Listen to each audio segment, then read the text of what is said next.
Hi, this is Scott Garibay, and today we're going to talk about Dungeons & Dragons 5th Edition, and we're going to talk about the future of Dungeons & Dragons 5th Edition, post-alignment Dungeons & Dragons, and how I think there's more hope than ever that we may not reach post-alignment Dungeons & Dragons the way it looks like post-alignment Dungeons & Dragons is inevitable, and so I'm highly interested in anything that would save us from post-alignment Dungeons & Dragons, where alignment is moved from Dungeons & Dragons, when all faith-based heroes like paladins and clerics are removed from Dungeons & Dragons, and when we move into like a really sucky, shriveled,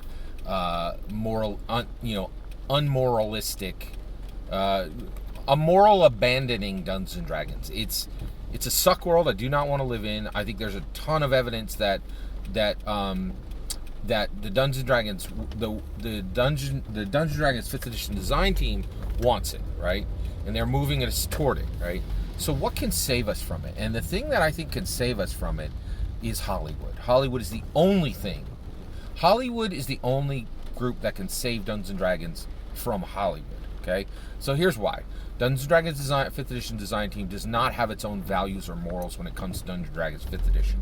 They, like many organizations in many institutions in America who are not faith-based institutions, they're like, what do we choose for morals and values? I don't know, right? And they're like, oh, let's use Hollywood values. And so why would an institution or a corporation, which, the Dungeons & Dragons 5th Edition designs team is an institution within a corporation, right? So the reason why they would choose, it's very logical why they would choose Hollywood values, is Hollywood is a persuasion engine. It is the most powerful persuasion engine in human history, right? So if you align your institution's values with Hollywood values, everybody's going to smile on it because they're going to connect it to Margot Robbie.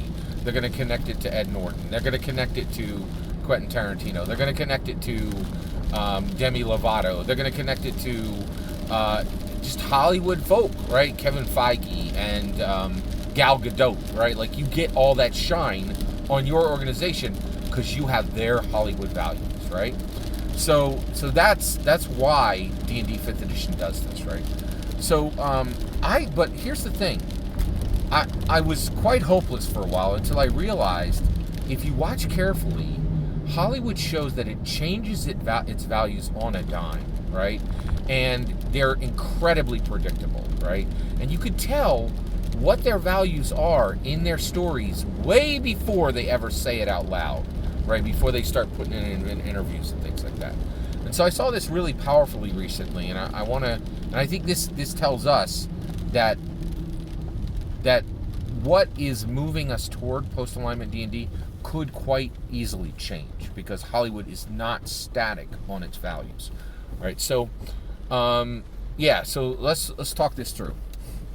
So, and the other thing I wanted to say is, Hollywood value starts in Hollywood. 6 months to 18 months later, you will see it in your deal. The reason we're talking about this is Hollywood value today.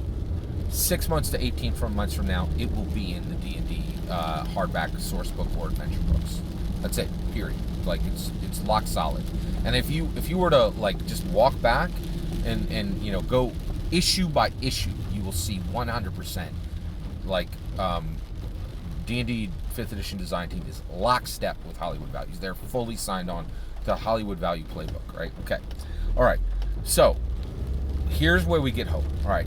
So I'm watching Once Upon a Time in Hollywood. It's a fantastic, it's actually the best movie Quentin Tarantino has ever done by far. I think it far surpasses Pulp Fiction, Inglourious Bastards, and he's got, and the Kill Bill volumes. Much better than all those. And it won Oscars. It's like a major film, right? So I'm watching this film, and I watched it because two people I trusted said, you got to watch this thing. You're an action fan. This has the best action. One of the top 10 action scenes ever filmed, and you have to see it, right? And I am a huge action movie fan, so I'm like, okay, bet I'm in. All right, so I'm watching this thing, and spoilers for Once Upon a Time in Hollywood. So I'm watching this thing, and Brad Pitt is playing Cliff Booth. He is a Hollywood stuntman, and he is an absolute beast wrecker. In the movie earlier, he just body slams Chuck Norris, right? Like, just his character is like, this is like, he is like 9th level fighter with 2 levels of barbarian. Like, it's just crazy how effective he is in combat, right?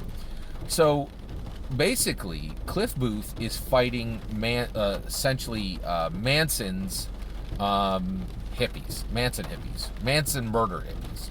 So Cliff Booth, Hollywood stuntman, is fighting Manson murder hippies. Okay, so the murder hippies are 3 women and 1 dude. All right. So I'm like, this is interesting, right? Now, who's on Cliff Booth's side? Brad Pitt. So, well, you know what? I'm just going to say Brad Pitt, right? So, Brad Pitt, right, playing Cliff Booth. So, who's on Brad Pitt's side, right? While he's murdering these while he is going to combat to the death these Manson murder hippies, right? It's Brad Pitt and a pit bull, all right? Now, it might be a different breed, but it looked like a pit bull to me. Tell me if I'm wrong and it's a different breed. I think it's a pit bull, all right? So Brad Pitt and this pit bull, right, are going to combat these Manson murder hippies, right? So Brad Pitt kills the dude, right? The dude. There's only one dude, one male Manson murder hippie, and then there's 3 women left, right? So we get the boring part out, right? Like, and so now you're looking at, wait, Brad Pitt. I'm looking at this. I'm like, wait, it's Brad Pitt and a pit bull against 3 women, and I'm like, this is a little bit unusual, right? So I'm from back in the 80s and 90s, and back then there was we really were not where we are today in female equality, right? And there was this idea back in the 80s and 90s that men did not punch women, right? Like, even if you went into a fight, you would not punch a woman, right? Now, we know better now today, and basically everything's moving toward, female-led actioners, and, should make the same money as a male actioner, and women can do everything a man can do, including straight murdering people if the need, actually combating people if the need be, right?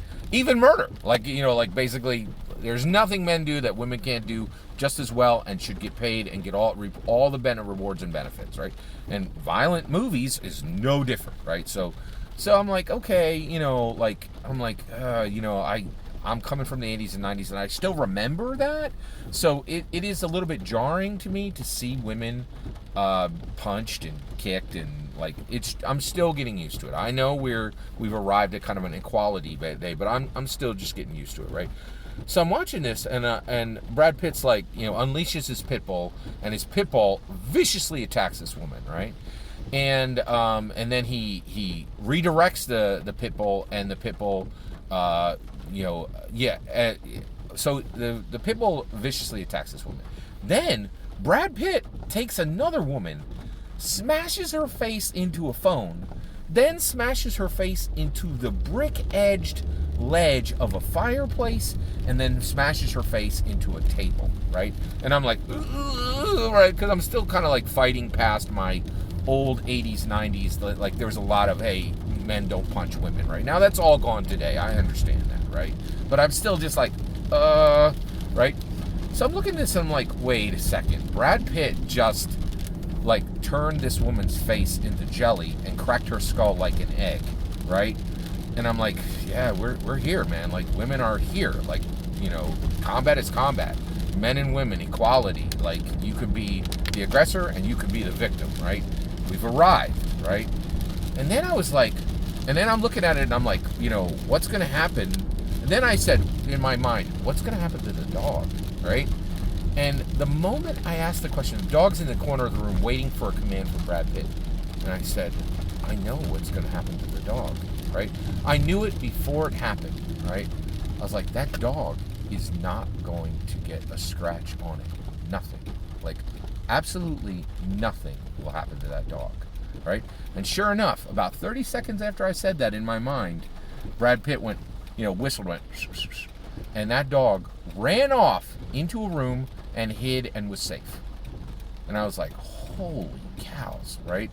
We've arrived in a world where Brad Pitt can take a woman, smash her face into jelly on screen crack her skull like an egg, man versus woman violence, right? Nobody, like, that's a Hollywood value because it's equality, right? But a dog is untouchable. Not a hair on its body could even be yanked. Like, there's no way you can do any type of violence against a dog in an American blockbuster. You cannot do it, right? But we have arrived at an equality area where women are equal, right? Now, D&D was already here on the women are equal part, right? And women are, fighter. They have every single class, feature, background unlocked, right? We're not at the point where animals cannot be harmed. We are getting there, right? But I think that we can almost certainly expect that companions will be the most protected class in the game, right? Because they're the most animal companions, because they're the most protected class in Hollywood, right? So we know what's coming, and that's what gives me hope. Is I think we may not, if any reason is given to Hollywood to move away from post-alignment, and I think there's some very serious reasons why they are starting to move away from post-alignment. Hollywood, right? Like where morality doesn't matter. Hollywood. I think Hollywood is starting to move away. Hollywood doesn't deal with alignment, right? But they do deal with morality, and they are starting to say, "What if we had heroes again?" I'm seeing that. I'm very clearly seeing that.